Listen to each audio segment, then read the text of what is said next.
Comment as-tu découvert mon coaching littéraire? Alors, comment j'ai découvert ton coaching littéraire? Bah, c'est grâce aux réseaux sociaux. À une période où j'avais suffisamment écrit et où je me commençais à me demander quelle était la qualité de ce que j'avais écrit.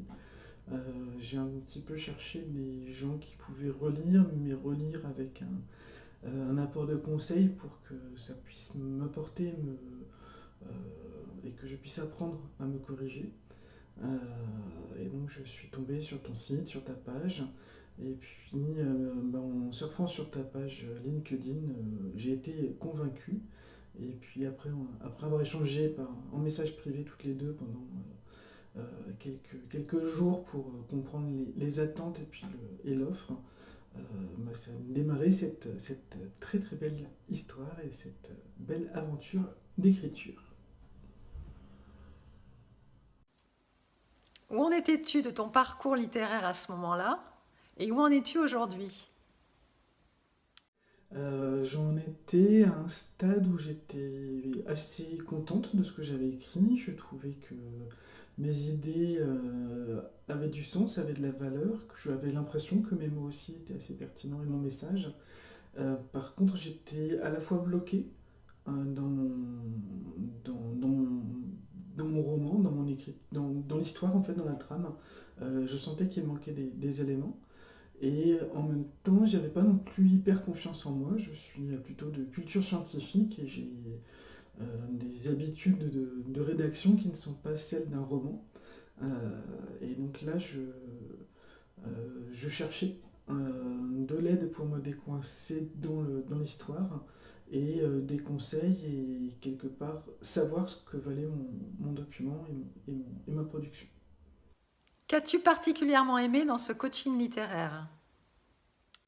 Le sujet est vaste parce que il y a ce que j'ai apprécié la première fois lors de nos premiers échanges, c'était ta façon très constructive de me donner les billes pour faire avancer mon roman.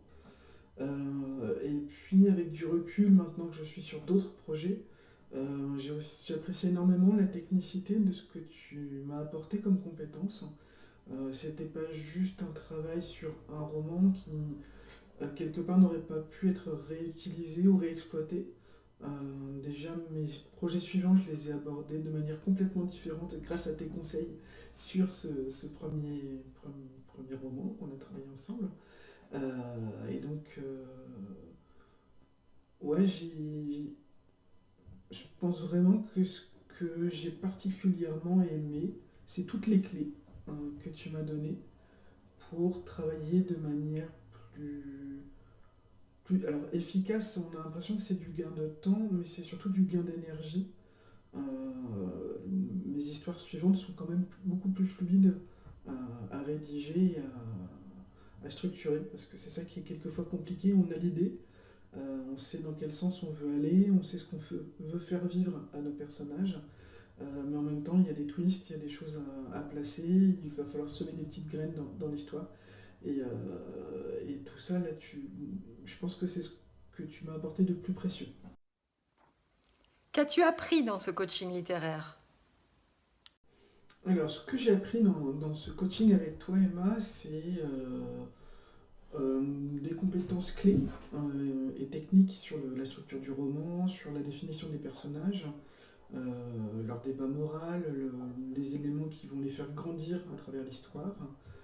Cette notion de twist aussi, intuitivement, je l'avais, mais je n'avais pas mis de mots dessus. Et puis, ce que j'ai appris, c'est aussi beaucoup de confiance en moi.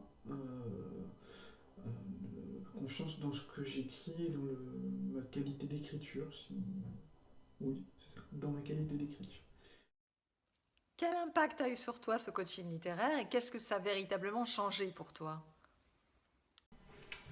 Tes questions sont quand même assez, assez personnelles.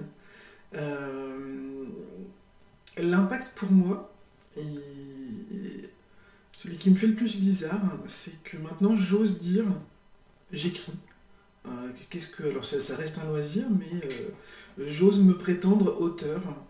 Alors mon premier roman n'est pas publié, euh, mais, euh, mais j'assume en fait ce côté. Et donc je pense que c'est quelque chose d'assez précieux et d'assez savoureux. Si tu devais résumer ce coaching littéraire en quelques mots, que dirais-tu? Pareil pour la coach. Et que dirais-tu à celle qui hésite?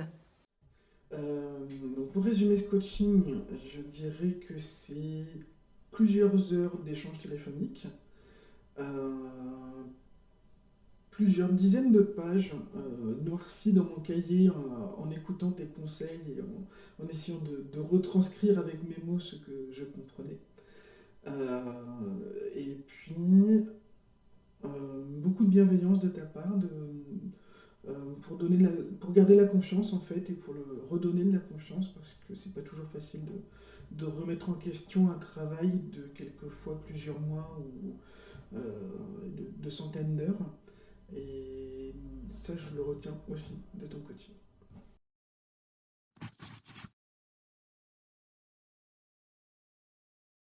Déjà, il ne faut pas hésiter. Le coaching avec toi Emma, bah, c'est plutôt une pilule d'énergie pour mener le projet à son terme. Et moi, c'est sans doute ce qui m'aurait manqué. Je serais sans doute pas allé jusqu'au bout, et jusqu'au bout du bout, parce que là, mon roman, il est fini, et ça n'aurait pas été possible sans toi. Et la question, c'était que dire à celle qui hésite. Bah, n'hésitez pas. Quelques heures de coaching avec Emma, ça permet de redémarrer et de relancer un projet qui, pour moi, était un petit peu en souffrance. Et je recommande les conseils d'Emma, les yeux fermés. Donc allez-y, sans crainte et avec confiance.